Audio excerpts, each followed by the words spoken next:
Hi friends, Andrea Harlan here, wishing you a happy new year, and I'm so inspired to give you some information now that the November housing market numbers came out, and it's a new year, and I just thought, you or someone might be planning to buy or sell a house, or you just might want to know what's going on in the housing market and get my take on things. That's one of the biggest questions that I get when I'm in the supermarket or I'm at church or just out and about.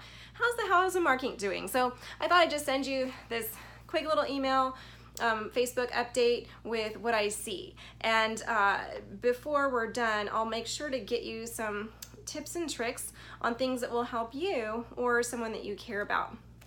So let's get started. Recently, I studied a 75-page economic report on the state of the housing market and forecast for California. And then I took more time to prepare and look at what happened in November of 2018 compared to previous years and look at those trends, another 25 pages. And then I took a look at what was happening in the state of California by county, and also looked at the local level, what's happening in Conejo Valley, Simi Valley, Moore Park, and also the West Ventura County areas, and I pulled all those numbers down.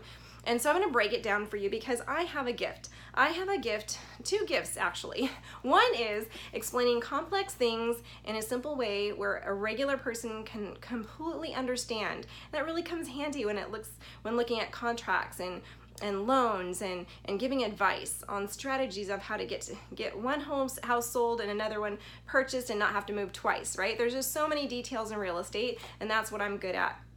The second gift I have is taking all those numbers that you might be seeing online, all the statistics that on the computer they just spit out to you.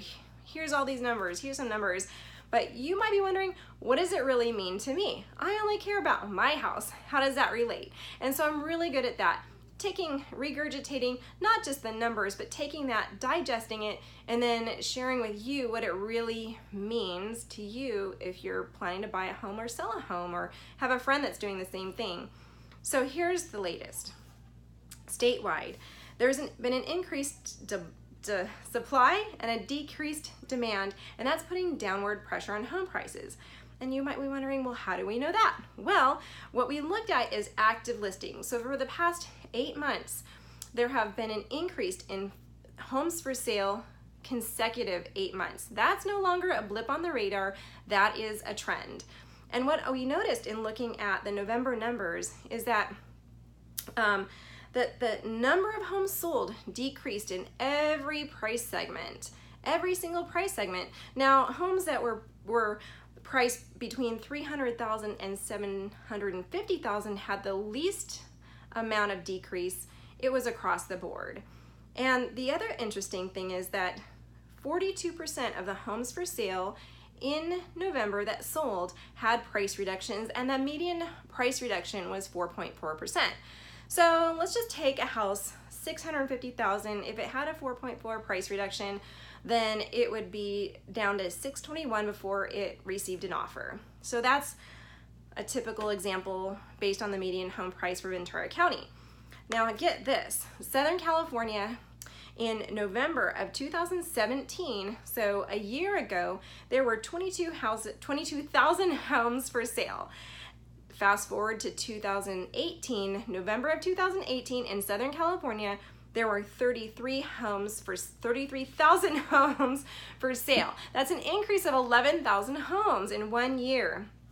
And that's basically up 47%. So you've got that increased supply like I was talking to you about. Then combine that with decreased demand. What do I mean by that? Well, in November, there were 10% less homes sold November of 2018 compared to 2017. So we've got the decreased demand. And you combine those two things, and that puts downward pressure on home prices. So that's the bad news for people who are looking to sell their homes. There's also good news, and I'll tell you about that later. But the good news for buyers, it was so interesting, and when I found out these statistics, it was not a surprise to me really, because there was a couple that came to me who was got pre-approved up to $500,000 back in August. And at that time, I put up on the home search portal for them, and I was sending them listings, but they were bottom of the barrel listings. They were total fixers on busy streets, nothing special. But I told them, hey, don't get discouraged. We're on the downward trend. So pretty soon homes are going to start popping up. And sure enough, November, the homes started popping up in their portal that made sense. We went and looked at them, and we found this one. It was a great starter house, and had all the potential. It was partially updated, and it was really something that could be moved in right away, but had a lot of potential for growth, and it turned out to be just the right home for them. So we put an offer and negotiated, and they were able to close escrow.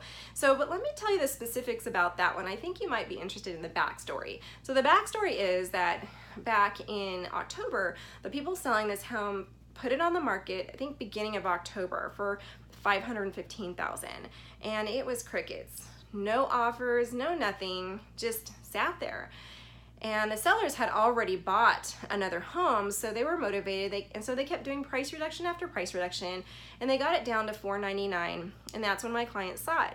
We took a look, contemplated, looked at everything in the neighborhood, in the area that might be a possibility, and then we made an offer. And no, we did not make a full price offer. There was no multiple offers, and but it was a great house. So we made an offer and negotiated a net sales price down to $478, down from $515. So that definitely beats that 4.4% statistic, right? It just really made me feel excited because it was within their budget. They now have room for their children, for dogs to entertain, and they don't have to be in a cramped little apartment anymore, and it's affordable. And on top of getting an affordable price, I have to tell you this other good news for buyers. So better price for home buyers, and then there's also better loan terms.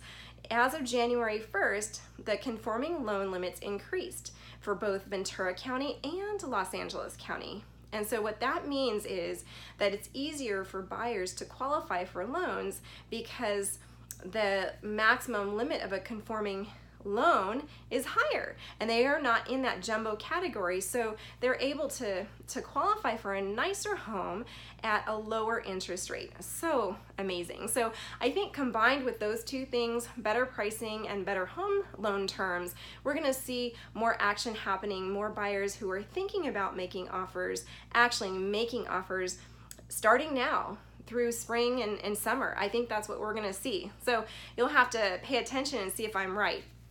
So I told you though that I would tell you also some good news for sellers. So the good news for sellers is if you just take a step back and let's look at the trend. And typically our peak to peak trend or valley to valley trend is approximately 7 to 10 years. That's what I've been telling people ever since I got started in real estate. Let's plan for these trends. So the last peak to peak trend, now that we have the data, actually was 12 years. So the last peak was 2006, early part of 2006 is when the market started changing. And then the last peak this time, I noticed pricing in Conejo Valley starting to go down in June, July of 2018. So that's where I get my peak to peak numbers from. So we had 12 years in that whole time. So if you take a step back and look, we are, even though the market's changed, we're still closer to the peak than we are to the valley. So people who are planning to sell this year, like you might come across people who need to sell their condo to buy a bigger house for their growing family. Or you might come across someone where they have this big house and their kids have moved away and they're thinking of downsizing and buying a smaller home, single story, less maintenance. They want to travel the world, or they might move out of state. Who knows? Then those are the kinds of people that you can think about me and call me and let me know if one of these articles will help. I put together a couple things. One is I put together this list of the top 5 mistakes sellers make and how to avoid them. I also have one for buyers, 5 big mistakes that buyers make and how to avoid them. And so that's all handy for you and your friends that you care about. The other thing I wanted to share with you is that if you're the analytical type, you're the nerdy type that likes to look at numbers, you want to see what the percentage of homes sold over compared to last year, compared to last month. You want to compare the median home price for every single county in California. Well, good news for you. I have that. I have that handy right here. Here's the California housing market update. And then I also have sheets. They break down condos versus houses. And I'm happy to email or send that to you by Facebook. Just comment below if you'd like that. And then for those of you who just want to read a short synopsis, you don't want all the statistics, and then I have something for you too. I'll be putting a summary of what I just said, a written summary with a few key details in my next issue of Andrea's Home News. That'll be going to press later on this week, and it should hit your mailbox. If you currently receive it, it'll hit your mailbox in a couple weeks. And if you don't currently get my newsletter, then reply to this email or comment on Facebook, and I'm happy to send it to you. So again, Andrea Harlan, here to help you, your friends, the people that you care about who need real estate help. Don't keep me a secret.